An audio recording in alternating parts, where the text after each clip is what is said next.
So close. Damn. Right.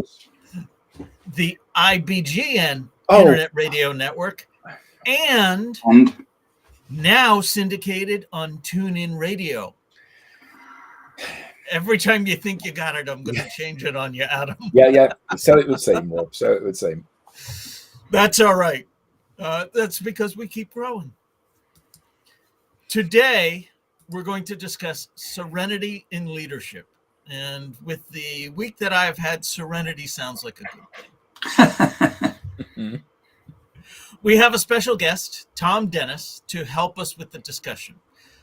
With over 3 decades of experience in transforming corporate cultures and promoting psychological safety, Thom provides actionable insights on nurturing inclusive environments and balancing leadership energies. But before we bring Thom on, let's go around the set and introduce everyone. While we're doing that, why don't you in the audience reach out to a friend, ping them, and have them join us? We strive to make the digital download an interactive experience, so audience participation is highly encouraged. All right. With that, introductions. Adam, would you kick us off, please? Hello, everybody. I'm Adam Gray. I'm co-founder of DLA Ignite, and I'm very much looking forward to this. In fact, every week I'm looking forward to this because we always have great guests, don't we? That we do. Excellent. Welcome. Tim. Yes, thank you. My name is Tim Hughes. I'm CEO and co-founder of DLA Ignite, and I'm famous for writing the book Social Selling: Techniques to Influence Buyers and Changemakers. Excellent. Thank you very much. And myself. That's your introduction up.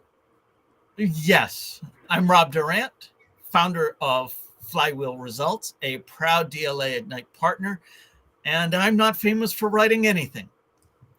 Yet. We also have an audience member checking in. Serenity Disco says, "Hi, friends. Excited to learn more about today's topic." Hi, Serenity. Thanks for joining us. As I said, this week on the Digital Download, we'll speak with Thom Dennis, CEO of Serenity in Leadership. With a background that spans from the Royal Marines to becoming a change agent and leadership coach, Thom has dedicated his career to fostering inclusive, psychologically safe workspaces and championing the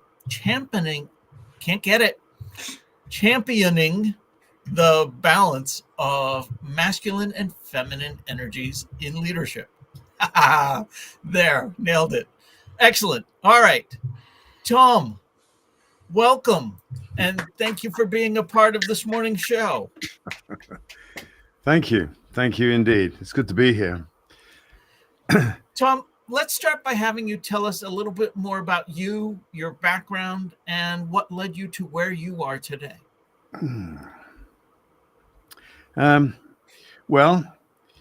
I've had a varied background.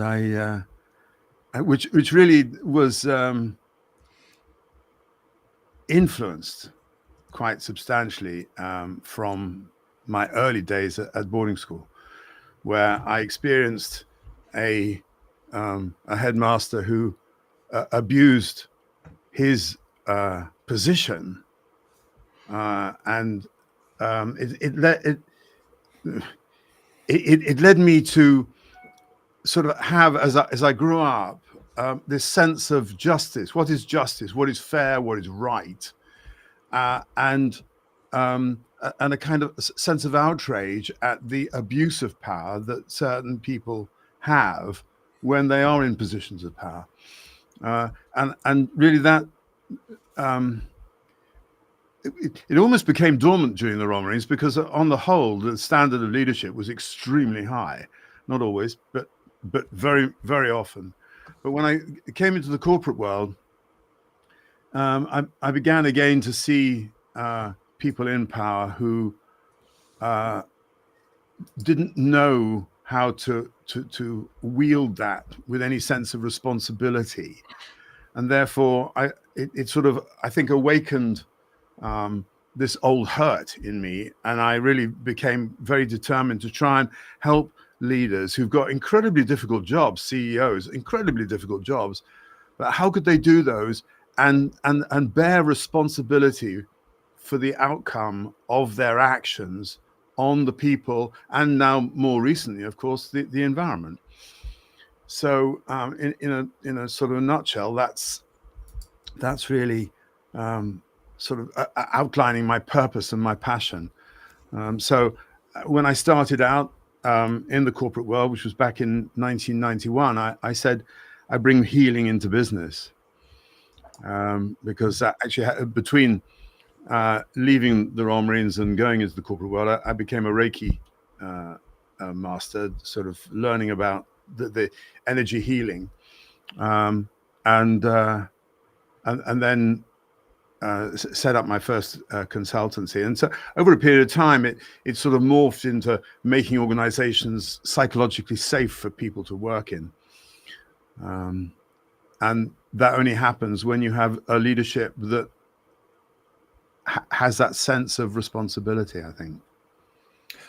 I can only imagine that in 1991, when you spoke about healing in business, and you can see where this comment's going, healing in business and safe spaces, people must have looked at you like you had just come from another planet. You know, the spaceships come down and out comes Thom, who talks about all this mumbo jumbo. And now, of course, it's kind of normal parlance, isn't it? It's normal conversation within organizations. But in those days, I mean, I remember my working life in 1991. If I'd have said, oh, you know, I feel a little bit unsafe in this environment, someone would have just punched me. Yes, to show that you were right. I do remember quite early on being asked to facilitate a corporate meeting of the board of directors in a place just north of London. And it was, I think the place had been built in the 1500s or something. It was very old. And when I went in there, I thought, God, the energy in this place stinks. It's awful. And so I brought some crystals with me, and I was just putting them around around the sort of corners of the room. And one of the directors came in. He thought I was planting microphones. So I wasn't quite sure which way to go with that, which was easier to explain. Yes. Thom, There's a saying, isn't there, Thom, which is that power corrupts and absolute power corrupts absolutely. Yes, and you know, I think we're seeing examples of that in the world today, aren't we? Where governments are becoming more and more powerless and more beholden to the leaders in very large organizations. That might be controversial, but that's how I see it. And it's because I remember when I went through the world of corporate, and it was you acted the way that everybody always acted, or kind of the way that there was that you were expected, that you thought that you were expected to act. And I remember a good friend of mine going for a meeting, and probably would have been in something like 1990, something like that. And he was explaining that maybe the job wasn't exactly how he wanted it to be, and maybe he should do something different. And the manager just said, I won't use the word beginning with F. Get on with it. Now, clearly, 30 years have gone. Water has gone under the bridge, and it's very different from that. But certainly in those days, it was how you were expected to act. You, as a leader, you just turn around and tell people to just get on with it.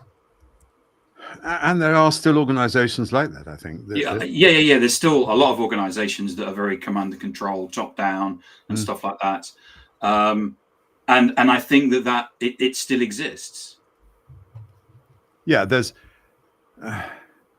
We're in a fascinating situation. I've been asked to speak to a group of head teachers soon about resilience and well-being.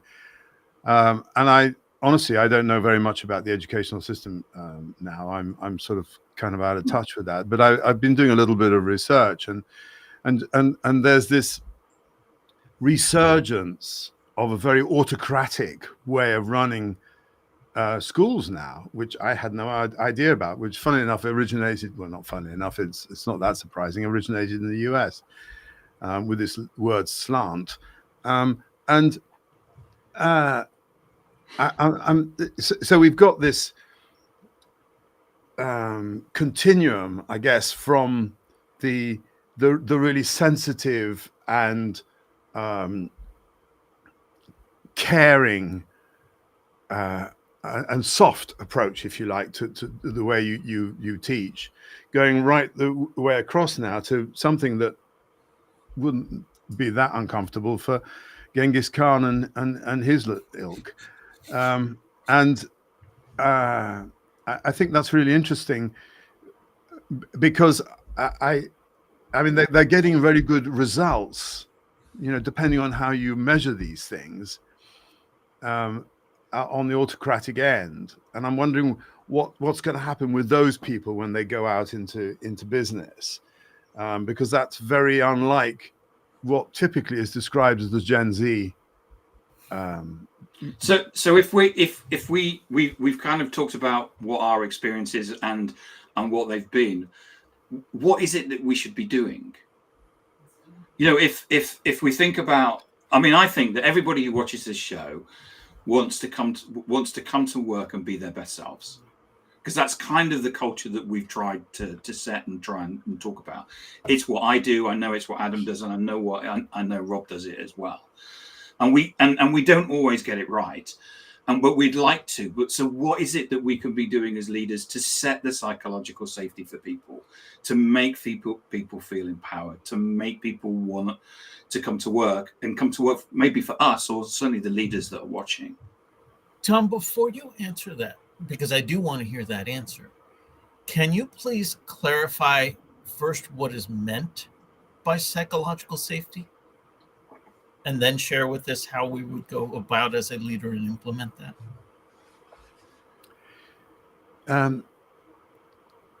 I think people feel psychologically safe when they can be themselves, and it's a sort of it's an element of inclusion. When you're in an environment where you feel like you can say something and you're not going to be crucified for it. And that it may be silly, it may be a huge mistake, and if you make a huge mistake, then you're not going to be vilified for that. You're going to be maybe encouraged, or encouraged to look at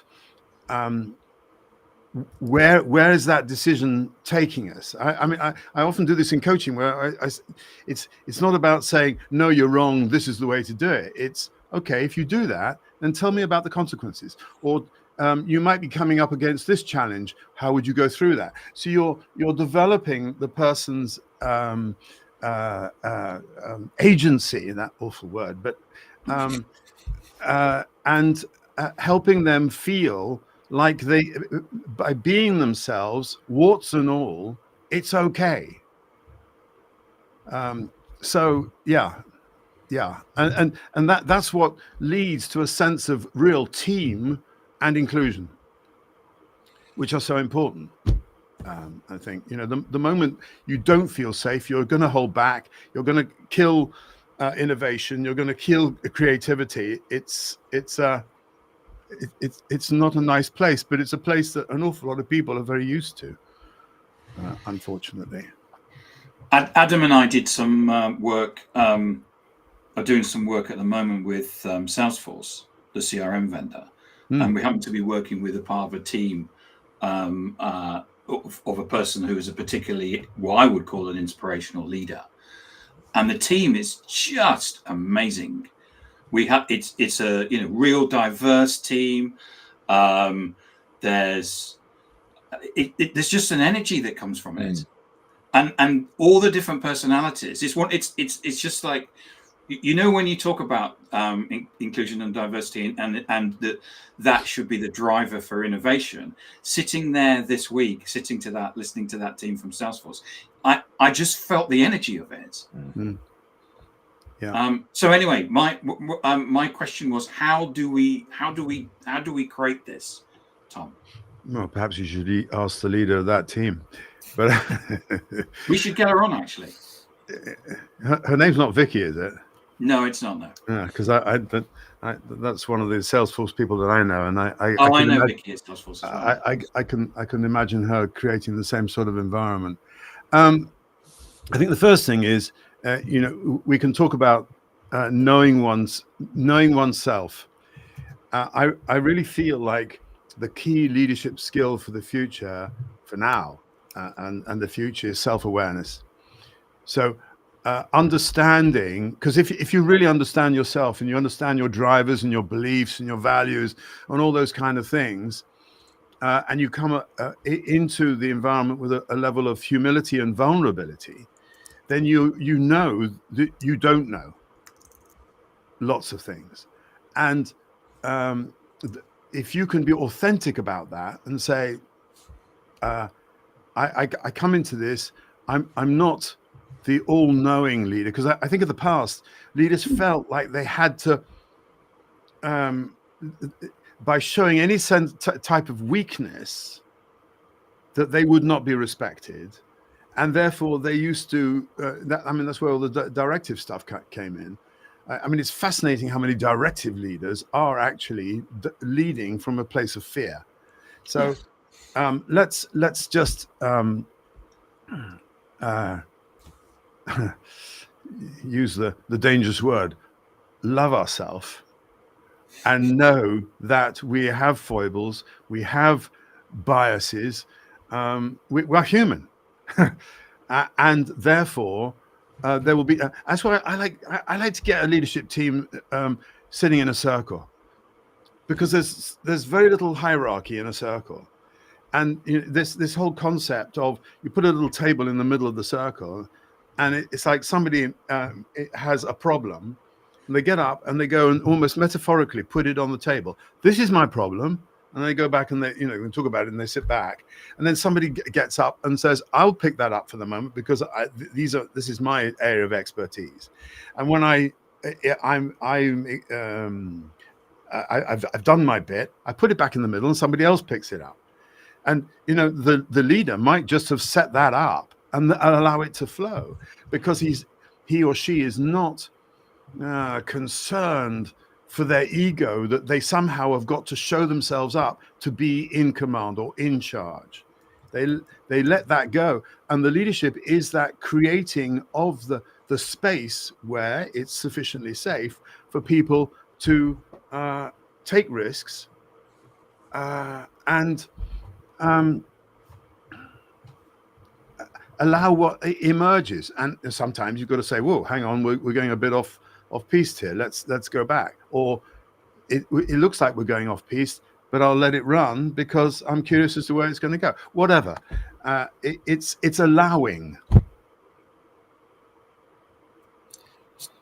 You mentioned being authentic to your beliefs and values. Do you coach people in the sense of helping them discover theirs, or do you expect them to come to these meetings and such already knowing it? I don't think one should ever expect anything, and nor judge. And I think that's one of the secrets of a good coach, is to create an environment which is non-judgmental.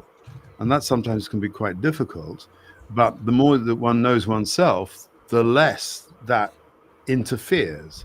So no, I think that you meet people where they are, and if they're going into something where it might be controversial or whatever, you might say, well, look, let's spend an hour just checking out where you're at. What are your beliefs and values? What are you bringing into the room, and how do they resonate or not with where you want to go? That might be the start point. Yeah, I think there is a huge amount of ego in leadership, isn't there? And throughout my career, I have seen countless examples of people that are leading organizations or leading teams that are, as we said, they're terrified of being seen to be anything less than perfect. And I mean, this is something that is shifting. I think that we as an organization are very good at saying, both to internally and to the people that we work with, you know more about this than I do, kind of attitude. And certainly when I've been the recipient of that sort of behavior, it's certainly made me feel much closer to the person that is leading. But it's still, it seems not, even though these are well-trodden paths, it still seems not to be the norm, doesn't it, at the moment? Yes, and I mean, I think a classic example of this is looking at the way that MPs behave. I remember doing a retreat some years ago, which was led by someone who'd been trained by Osho in the old days, and he started every single workshop with an hour's dynamic meditation. I don't know if you've ever done dynamic meditation, but I tell you, it's incredibly hard work, unbelievably hard work. At the end of this session, everybody goes off and they have a shower or whatever, and then you come back and you're so sort of grounded. And I sort of had this sort of fantasy at the time, thinking, my God, if everybody had to go through this process before they sat down in the House of Commons, what a different place it would be. Because I mean, and at one level, that's just preparing them in the moment. But they're not trained. They're not taught how to lead. It's just they bring in whatever experience they've had in life, which might be. Isn't that the same with a lot of people with not just people in government? And we're a global show, so not just people in government in the UK, but certainly across industry, which is, what happens is you take your best salesperson or your best engineer or your the best person and you make them the leader. And what they're used to is that they're used to selling probably, the classic is you take a lone wolf salesperson and suddenly say, what you like doing every day, which is going out and selling stuff and keeping to yourself. Well, now you're not going to sell anything, but you got to look after people. Yeah, and it's extraordinary. I mean, it is such a common thing that people are promoted because they're good at something, which bears no relationship to where they're being promoted to. And you think about it, and you think, where's the logic? Because if you take some of the best football managers or soccer managers, if you take some of the best football managers, they actually weren't very good at football. They played it, but they weren't necessarily particularly good at it. But when they went into management, they understood the situation. But what they understood was that they understood the leadership dynamic, which was different from actually having to play. Yes, absolutely. Completely agree. Sorry. We have a comment from Rob Turrell. It says, would like to hear your thoughts re board versus leadership. Safe space or straight out of Succession? I assume he's referring to the TV show. The board may only get to meet 9 times a year and include external investors and NEDs. The CEO and CFO often face a different culture at board to the one they face or the one they may show as leaders. So a NED is a non-executive director. There we go. Thank you.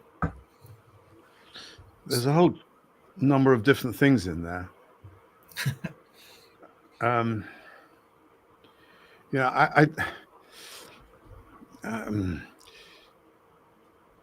think one of the difficulties with NEDs is that an awful lot of them, have got 6, 7, 8 active positions that they're filling at the moment, and that's you get to a certain level in your career, and then you take on all these NED things, and they call it a portfolio directorships. And I've been the non-exec chairman of a sort of medium-sized company some years ago. And that was hard work. It was hard work, really. And I had so much to learn on the job on that. But I don't know. I don't know which way to go with this question. I think that one of my experiences is that boards are actually quite distant from the executive team quite often, and there's a dysfunction on the board which tends to filter into the executive team, and of course it depends which members of the executive team are on the board as well. And how strongly an executive can hold his or her position in both camps, because they can be very, very different camps. Yes, the CEO and CFO often face a different culture at board to the one they may show as leaders. That's right, and that's wrong, if you see what I mean. It shouldn't be like that. I think an interesting reflection is Frederick Laloux and his book, what was it called? Reinventing Organizations, where he has taken examples of a number of different companies around in Europe, particularly, and shown how by really caring and creating this sort of freedom of the example he gives is that I remember is home care visitors in Holland, and this company which had all these visitors took over, and they set all these strict timings so that you could only spend so much time on an injection and only so much time on doing a bandage and all this kind of stuff. And what happened, and there was, in order to be efficient, you'd have different people going to visit the same person, and the client satisfaction went right down because there was no care, there was no time to have a conversation, there was no relationship anymore, and so they turned it round and did what in so many senses is sensible, apart from the data-driven, money-driven attitude, which was killing everything. And one of the things he says is that when you try and change the culture of an organization in that way, very often it's the board that gets in the way, because they are so terrified of letting go of a standard model that they understand, that they don't let the company change. And he said the best way to do this is to set up a new company with a new culture and go from there. And it's just so much easier. So, I don't know. I've seen some dreadful boards full of very, very grand fromage people.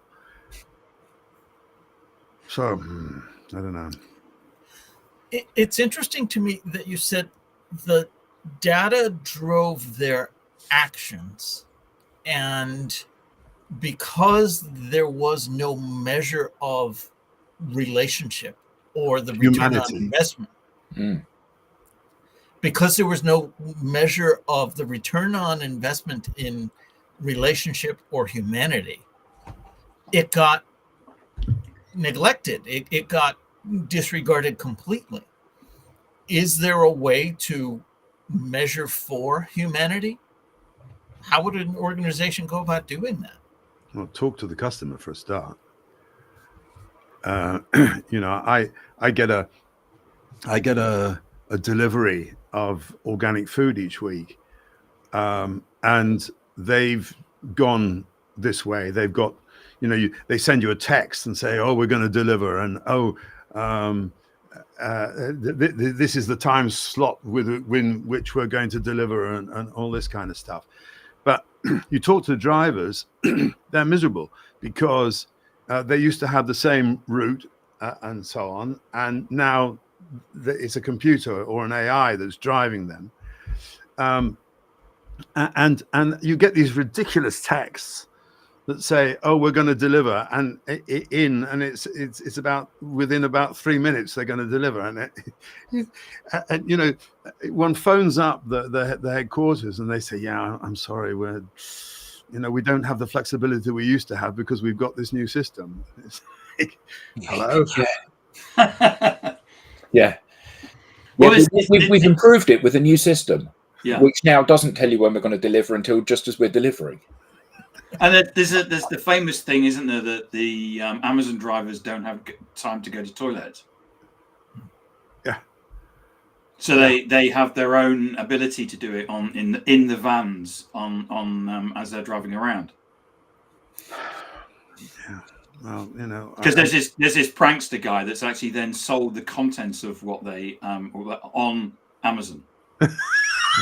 If you Google it, he was walking around. He walked past this big Amazon warehouse. He couldn't understand what this yellow liquid in these bottles were all around because what happens is that if they get caught with it in the van, they get fined. So as they come into the warehouse, they throw it out the window. So there's all this yellow liquid in these bottles. So he basically thought it'd be a great prank to collect all that, put a label on it, and then sell it on Amazon. If you Google it, you'll find it. And it's like there's this these drinks from these energy drinks from these that have been promoted by influencers. It looks like one of those drinks. Doesn't taste quite so good though. I don't know what. It might be nice, but we're not going to try and find out though. By extension, you can say, what is it that is preventing governments and large organizations for actually doing what is necessary to play their part in tackling global warming? And maybe it's just only metaphorical, maybe it's actually real, but it's like we've so lost touch with, on one side, humanity, on the other side, nature. What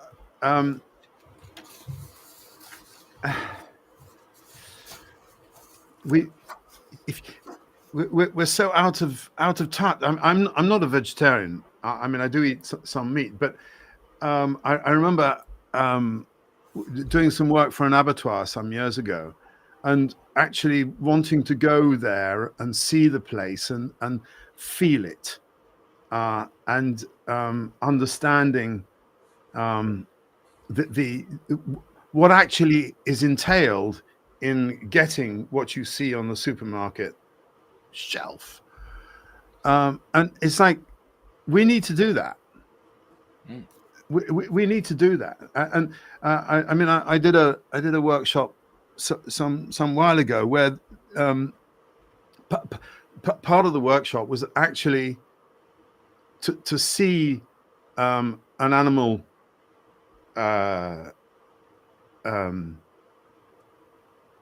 sacrificed, and how the whole process worked, to the evening meal where you actually ate what you had seen. And it's like you had that whole sense of a continuum, which is so natural if it's done with respect. You look at the indigenous people, and they have such respect for their environment, because they see themselves as part, but just part of the whole. And I think that where we've got to in so many societies now is that we think we're bigger, we think we're better, and we don't have to obey the natural laws and cycles. And I think that's just sad, and it does lead to these inhumane decisions that we are taking, and in losing sight of this,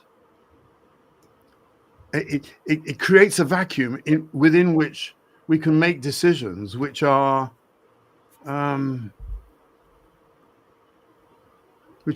in the interest of actually anybody except for mammon. Well, I think what you said is a really good metaphor for the way that, at a macrocosm, it's the way that we interact with our environment as a species on the planet, and in a microcosm, it's within a company, isn't it? So it's like Yes. I'm going to drive increased efficiency within my company at whatever cost in order that I can make more money. And then people become unhappy and they take more time off sick and they leave, and staff churn increases and morale decreases, so work rate decreases.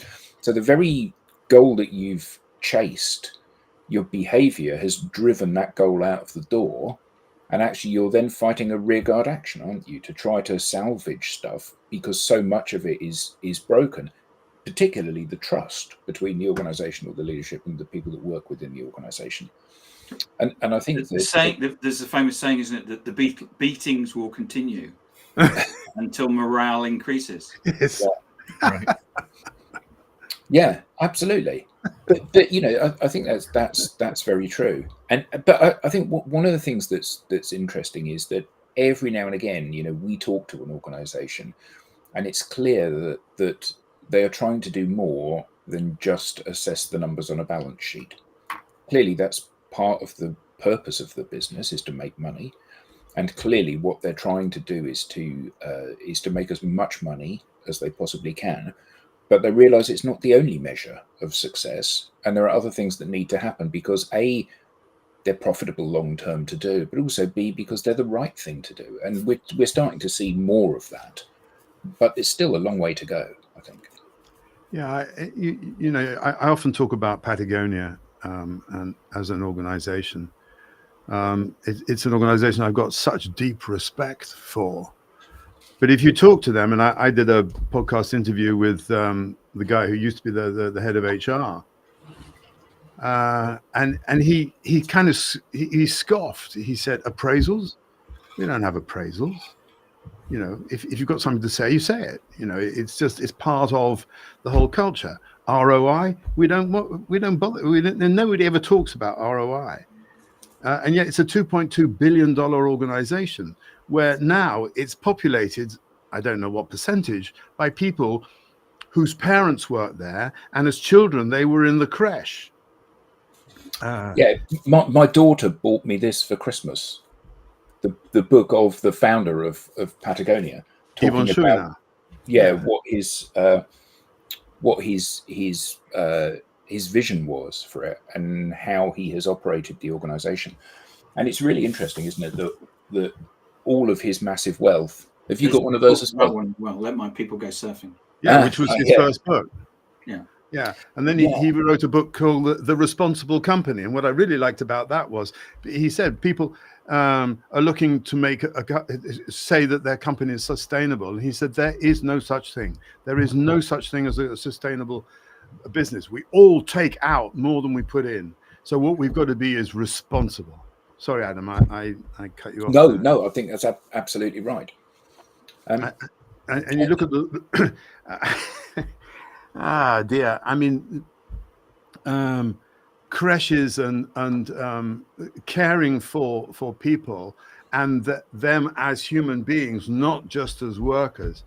I mean, I was talking to Dean, this guy Dean Carter, recently, and he had a statistic that the ROI on I can't remember exactly what it was. It was the sort of family leave and integrating families into the business. The ROI was 630% roughly, and it's like, hello, that sounds like a no-brainer, and yet so few organizations do it, and it's like, well, why not? It's because they're scared. They're scared of stepping out. They're scared of losing control. This whole sense of, I need to be in control. I've got to prove myself as this leader or this really good manager. And actually, I mean, that, Rob, that's where the Serenity comes in. You know, how can we be serene as leaders? If you're really, and I'm not claiming I am a great serene leader, but I do aspire to that. But when you're coming from that place of serenity, then you're allowing, not driving or not managing. You're allowing, and things come together in a completely different way. And maybe it wasn't the way that you planned, but actually, it's rather beautiful. But how do you convince leaders? Because this is a mind shift, and it's a polar opposite from where many leaders are positioning this. Because the impression that I get is that leaders of many organisations have they've worked their way up through the ranks. They've had to battle. They've had to work 100 hours a week. They've had to do all of these things that we think are totally unacceptable now. And then they get to the top of the tree and they say, I had to work 100 hours a week when I was your age to get to this position. Now you're bloody well going to do it as well. And we see that a lot in professional services companies, Yeah. you know, where in order to be promoted to a partner in the practice, you have to bill 2,000 hours a year or 2,500 hours a year, which is, you know, extremely difficult to do. And Yeah. why do you have to do that? We have to do that because I had to do that. Yeah. And that proves your commitment to the business. Yes. Yes. I mean, what that brings up for me is something slightly different, but in the world of the law, so many pupillage barristers have to go through this sort of initiation of being abused in some way, and it's getting better, but still the misogyny that's displayed is completely horrific. But when you talk to a senior woman barrister, she'll say, oh yeah, you know, they're pinching the bottom and all that kind of thing. You know, you've got to have a sense of humor. You just got to get over it. And they, if they get through all that, they get to the top, and then they look back and they say, and when there's this tendency, it doesn't always happen, but this tendency for them to then to say to the young people, oh look, just grin and bear it, get through it, and it'll be all right. As opposed to saying, I had to endure that, but it doesn't mean to say that you have to. And it's, don't you think that the Me Too movement has helped change that, or at least helped with people realizing that it's wrong? Well, yes, and because I think there's a huge pushback now. I think there's an awful lot of people who, you know, this resistance. You've seen it in the political world here, in the NHS, in lots of organisations where they're doing away with anything to do with DEI. Bin it. We don't have it. We're not going to spend any money on it anymore. So I mean, my next podcast, I'm just putting it together. The title is the DEI backlash, because I think that for all sorts of reasons, you know, Me Too was a moment, like George Floyd was a moment, and it caused all sorts of ripples in the water, if you like. But rather like the pandemic, there are still people who are now saying, "Oh, look, thank God the pandemic. So let's get back to normal." And so there is this. You're getting both here. And one of the comments there is, this a McKinsey and Bain logic that does not allow this to happen? To a degree, I think that's right. But I think that the business schools have got a lot to answer for here, because I really have a sense that a lot of them are still blinkered in this, you know, EBITDA. If you understand what EBITDA really is, then you're going to be fine. As opposed to let's really understand. I think that systemically, we've got to look at things systemically. What's really going on, not on the surface, but really deep down. And if we can address that, then we're going to get somewhere. But you've got to be flexible in order to do that. You've got to, like I say, take time, go out and smell the flowers, smell the roses, and ask yourself, is what I'm trying to do really in some sort of alignment with something bigger than just me or bigger than the organization? And I think being formulaic in the way that you approach change, or formulaic in the way that you introduce a strategy, will tend to produce results from a financial point of view quite quickly, but from a human point of view, very often the longer term results are actually not what you're looking for at all. But you made reference then to business schools, and one of the things that Tim and I hate is the expression best practice. Because the point with best practice is that you're following what someone else has determined should be done, which means that by nature of the fact it's best practice, you're a follower rather than a leader in terms of how you're shaping your business. And I think that so much of the thinking that we see in business schools and in marketing qualifications is based on the way things used to be. We've got a very different demographic of people that are in the business world, both as consumers and as business people.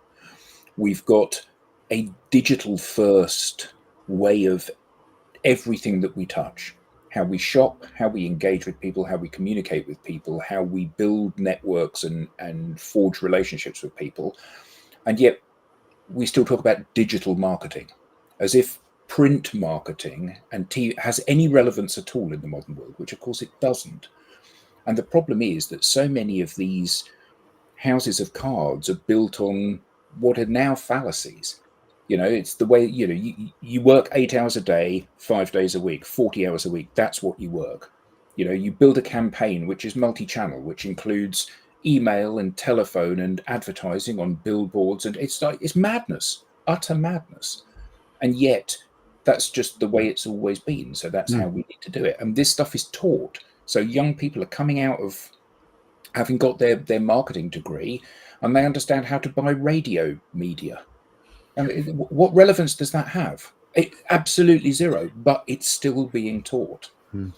And so much of this is, and we quote this quite a lot about the guy that's driving along in his car and he pulls over in the town that he's never been to before, and he says, "Excuse me, can you tell me how to get to Main Street?" And the guy says, "Well, I wouldn't start from here if I were you."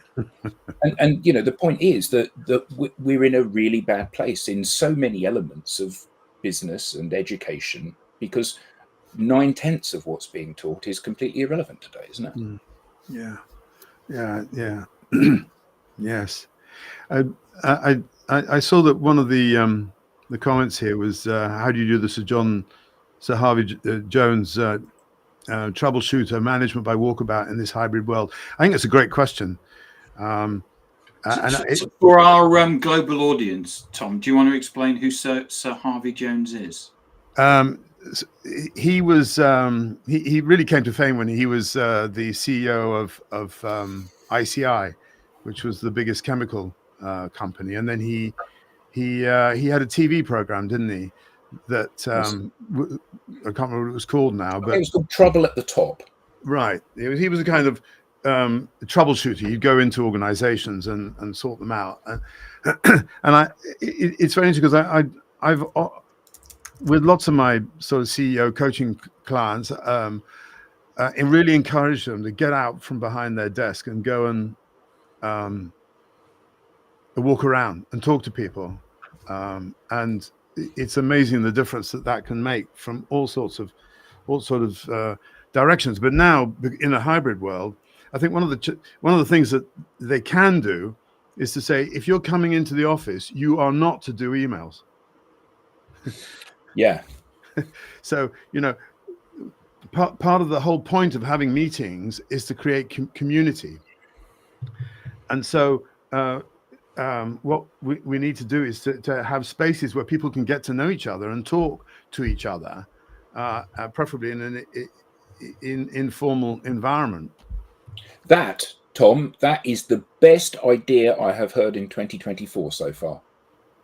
if you're going to come into the office, you're not allowed to send emails because you can do that from home. I think that's just absolutely inspired. Well, yeah. One of the challenges, of course, is that if you're hybrid and one person's in Tucson in Arizona and one person is in Weybridge in Surrey in the UK, you've still got that challenge.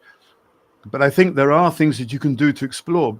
One of the difficulties is when you're in a meeting online, the people who are physically together, at the end of the meeting, they go and get a coffee together and they continue a conversation, which doesn't happen for the people who were cut off. And I think that's a real challenge. But I think there has to be a way of decompressing somehow, so that the meeting ends, but you can still have interactions even online, to enable this somehow, and really being caring about how people feel, and stuff like that. Starting with how are we feeling. Let's be humans before we're business people. Well, Rob's put a really interesting comment up there. No email, no screen time at all. Whiteboard's much more useful than yellow sticky notes. And whilst you may or may not agree with that, I actually do agree with that. I think whiteboards are a fantastic tool. I think the key point is that digital should be a platform for speeding things up and for enabling you to scale and do stuff irrespective of distances and times. Unfortunately, though, we see it as a replacement for things, don't we? So I'll send you an email rather than phone you up, or I'll arrange an online meeting rather than knock on your door and go to your office. And actually, I think that what we need to do is we need to think, as you said, about the human things, and that we should be using these technologies to bring us closer together rather than to replace human interaction. This is maybe a side thing, but I think it's really interesting that I was hearing a teacher the other day say that kids, when they're playing a game, they can't go and do it together in the same house. They've got to be separate in their own space in order to play the game together. If they're in the same space, they can't do it. And it's like we're training kids to be separate and not to learn about human interactions without technology.